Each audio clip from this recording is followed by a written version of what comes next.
ഇന്നും നേട്ടത്തിൽ തന്നെയായിരിക്കും വ്യാപാരം തുടങ്ങുക. കഴിഞ്ഞ ആഴ്ച നല്ലൊരു നേട്ടത്തിൽ വ്യാപാരം അവസാനിപ്പിച്ചു. 25,000 എന്ന നിലവാരത്തിന് മുകളിൽ മുൻനിര സൂചിയായ നിഫ്റ്റിയിൽ വ്യാപാരം അവസാനിപ്പിച്ചു. കുറച്ച് നാളുകളായി വിപണിയിൽ 24,500 25,000 എന്ന നിലവാരത്തിനിടയിലായിരുന്നു മുൻനിര സൂചിയായി നിഫ്റ്റി നീങ്ങിയിരുന്നത്.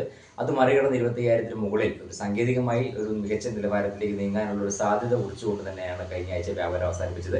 അതിന് പ്രധാനപ്പെട്ട ഒരു കാരണം റിസർവ് ബാങ്കിന്റെ ഭാഗത്തും ഉണ്ടായിട്ടുള്ള നിരക്ക് കുറയ്ക്കൽ തീരുമാനമായിരുന്നു. വിപണി പ്രതീക്ഷയേക്കാൾ മെച്ചപ്പെട്ട രീതിയിൽ 25 ബേസിസ് പോയിന്റ് എന്ന നിലവാരം പ്രതീക്ഷയെടുത്ത് 50 ബേസിസ് പോയിന്റിന്റെ നിരക്ക് കുറയ്ക്കലാണ്, പലിശ നിരക്ക് കുറയ്ക്കലാണ് റിസർവ് ബാങ്കിന്റെ ഭാഗത്തു നിന്നും ഉണ്ടായത്. മാത്രമല്ല ക്യാഷ് റിസർവ് റേഷ്യോയിൽ, അതായത് ബാങ്കുകൾ റിസർവ് ബാങ്കിൽ സൂക്ഷിക്കേണ്ട കരുതൽ ധനാനുപാതത്തിൽ 1% കുറവ് വരുത്തി.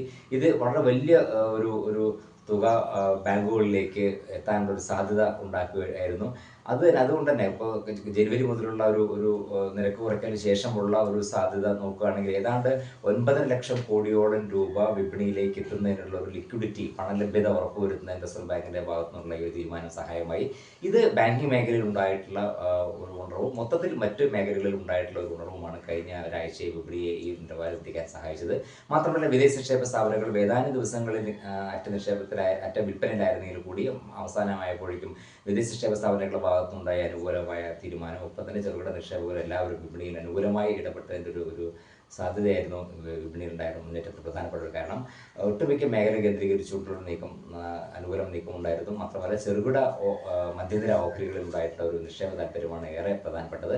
ഇത് കാണിക്കുന്ന വരും ദിവസങ്ങളിലും വിപണി നിക്ഷേപ താല്പര്യം ഉണ്ടായിരിക്കുമെന്ന് തന്നെയാണ്. എന്തായാലും ഇന്നും നേട്ടത്തിൽ തന്നെയായിരിക്കും വ്യാപാരം തുടങ്ങുക. ആഗോള സാഹചര്യങ്ങളൊപ്പം തന്നെ വിദേശ നിക്ഷേപ സ്ഥാപനങ്ങളുടെ നിലപാടുകൾ വിപണിയുടെ ഇനിയുള്ള ദിവസത്തെ നീക്കത്തിൽ നിർണായകവുമായിരിക്കും.